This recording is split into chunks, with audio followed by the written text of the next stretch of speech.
Good morning, students. Today I am going to describe your next grammar topic of your grammar book, New Grammar Magic of 8th grade. Let's have a look on your next chapter, non-finites. We already discussed about the finites and non-finite verbs in last chapter. Clear? I hope you everybody have remember.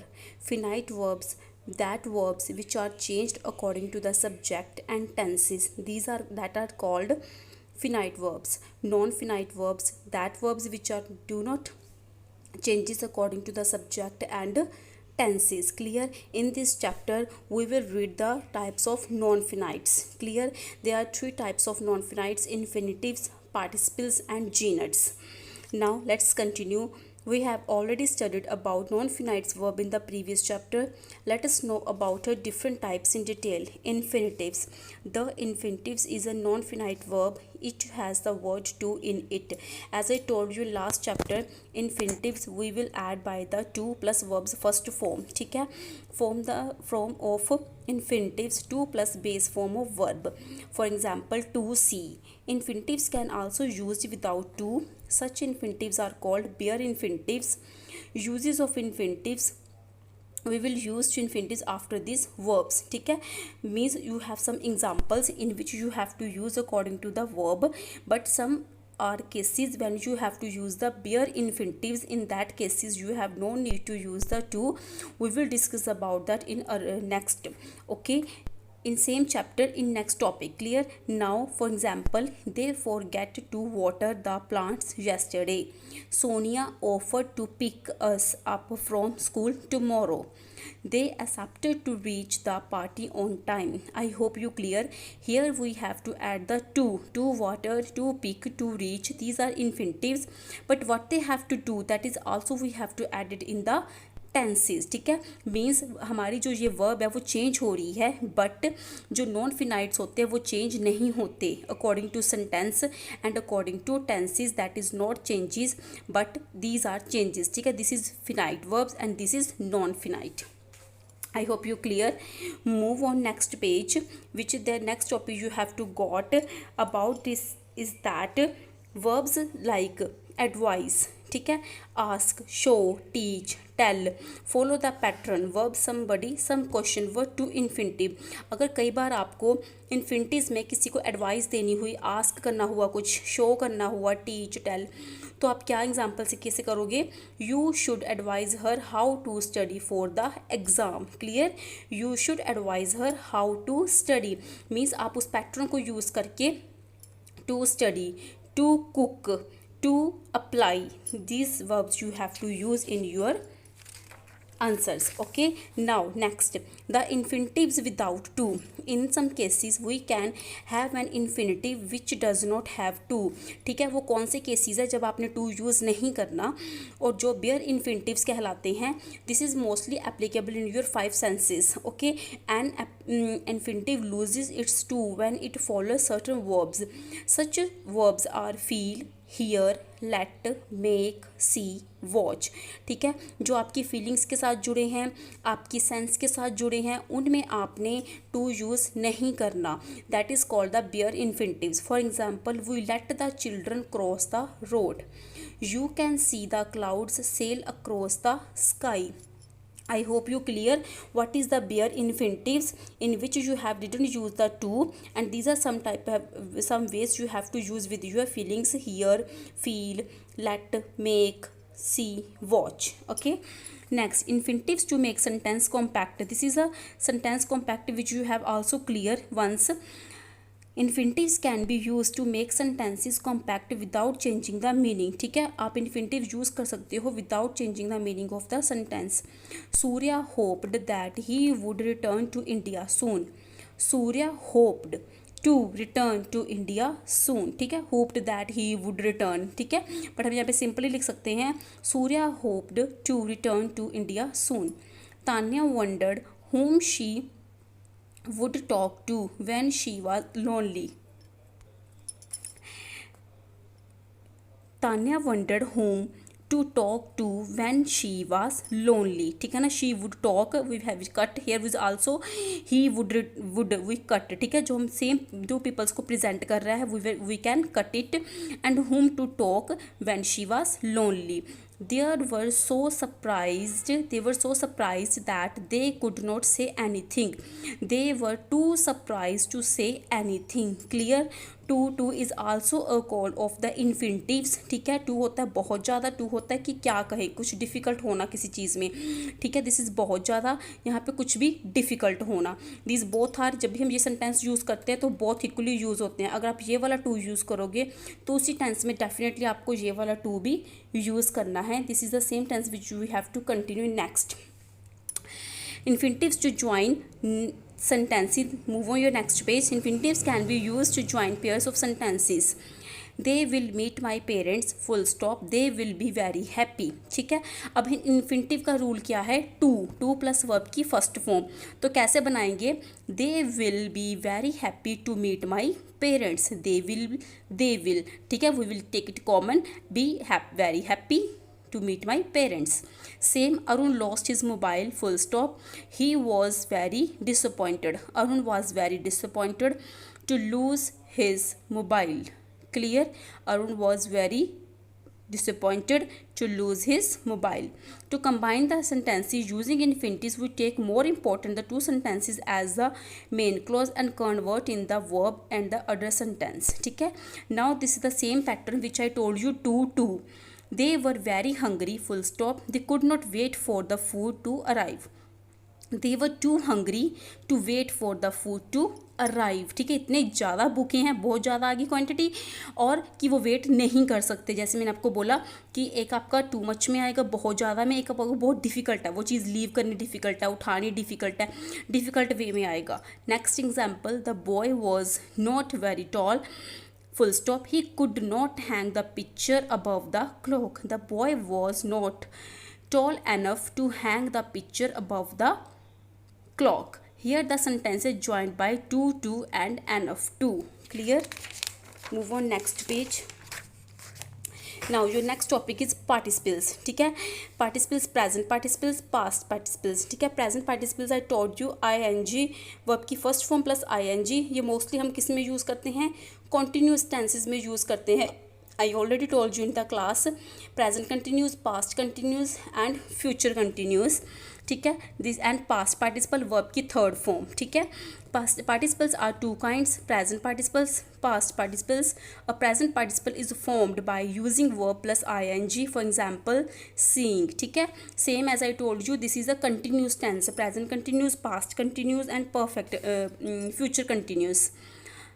Past participles, the past participle usually ends with ed, d, t, e and n. इसका मतलब क्या है कि आपकी जो form of verbs है, जैसे कि ब्रोकन, ठीक है, सेंट, ठीक है, heard. Clear.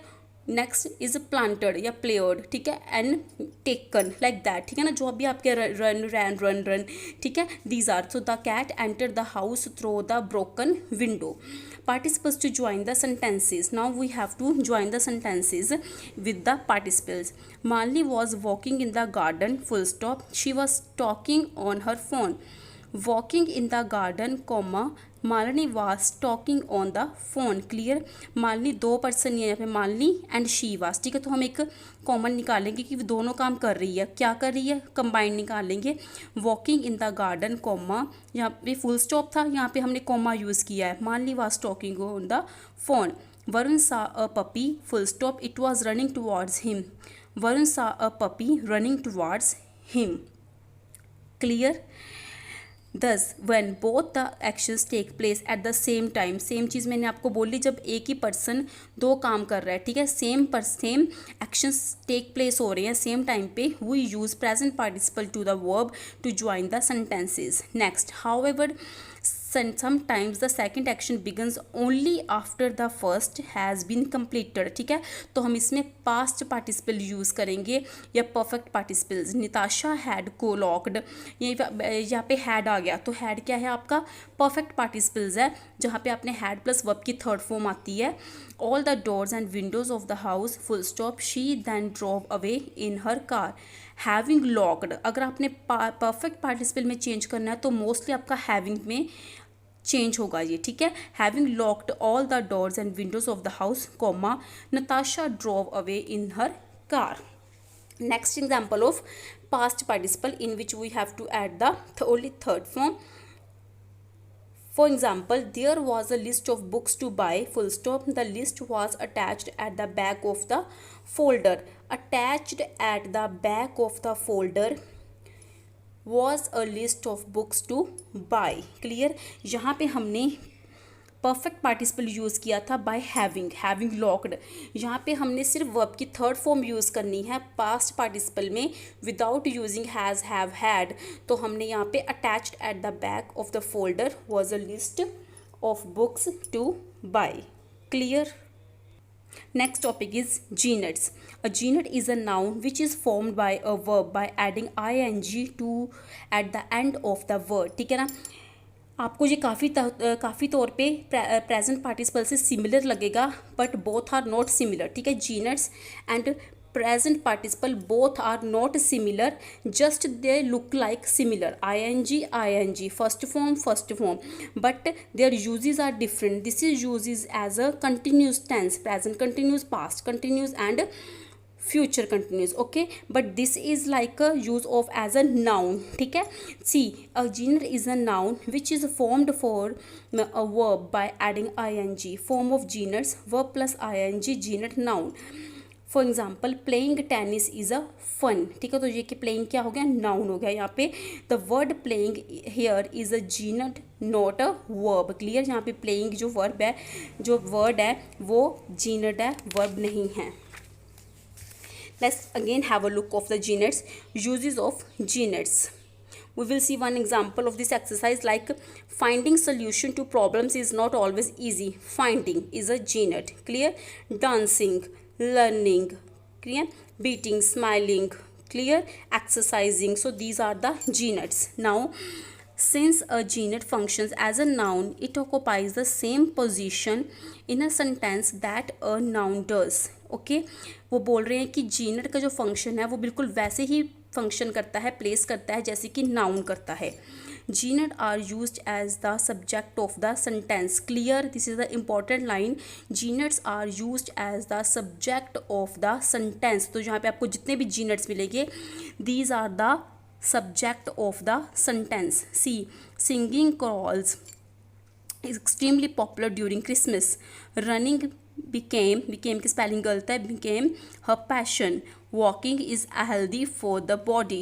Reading poetry is one of my favorite activities. So in the above sentences, singing, running, walking, reading are genets. Like a noun, they are used as a subject of the given sentences. Genets are used as objects of prepositions. When a verb ending with ing is used after a preposition, it is also a genet. ठीक है, वो कह रहे हैं कि कई बार आप जो preposition यूज़ करते हो उसके बाद आप उसको genet में यूज़ कर सकते हो. preposition plus ing form of verb genet. For example, of argue. Of is a preposition, clear, and argue is a verb. Now अब हम दोनों को ज्वाइन करेंगे जीनट में. So when ing is added to the verb it becomes preposition plus argue plus verb plus ing of argue gerund. ठीक है, जू इकट्ठ हो गई ing. When we use this in a sentence it becomes instead of arguing maybe we should try and resolve the problem with the clear mind. Clear? Instead of arguing, ठीक है ना, argue करने की जगह हमें क्या करना चाहिए, we should try to resolve the problem. Some more examples are Helen is fond of reading books. Clear? Preposition plus gerund. Please take a shower before leaving. Before is also a preposition. Leaving, ठीक है, is a जीनट. वो noun के तौर पे use हो रहा है. Please take a shower before leaving. Move on next page. She has become interested in learning new languages. She has become interested in learning new languages. This product is good for getting rid of termites. Clear? Genet also used as object of a verb. ठीक है ना, वो बता रहे, पहले हमने subject के तौर पे देखा, फिर preposition, now object. The genet usually comes after the verb. A preposition is not required between the verb and the genet. I like writing poetry and have written a number of poems. Prerna loves imitating people and it often gets her into trouble. Imitating होता है किसी को copy करना. Juhi knows cooking and is cooking lunch today. She just finished cleaning the kitchen and is going to sleep. Clear? ये सभी क्या use हुए हैं? In the above examples the verbs like, loves, knows and finished are followed by geners writing, imitating, cooking and cleaning respectively. Have you clear? See, here is a verb like, loves, knows, finished. ठीक है, हम किसको follow कर रहे हैं? जीनट को. Writing, imitating, cooking, cleaning. ठीक है, रिस्पेक्टिवली. देयर हमारे पास ऑलरेडी सब्जेक्ट आ गया, वर्ब आ गया and this is a object. I hope you clear. So please read it carefully. This is your chapter which you have to read it carefully. This is also one table. Verbs followed by to infinitive. ये कुछ verbs दी हुई हैं जिसमें वो बता रहे हैं कि वो choose कर सकते हैं. Like infinitive, can't afford, choose, decide, like, allow somebody, to help somebody, to teach somebody. Verb usually followed by ing. ठीक है, continuing, disliking, enjoying, finishing, like that. Verbs that can be used either ing और with two infinitive. ये वो verbs app जो आप to के साथ भी यूज़ कर सकते हो और ing के भी साथ यूज़ करते हो. To begin, beginning. To love, loving. To hate, hating. like, to like, liking.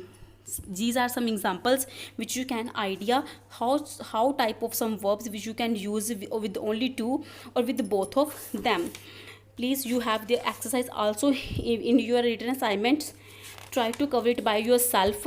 Do it practice at home. Read the rules of this chapter very carefully. Thank you. Have a nice day.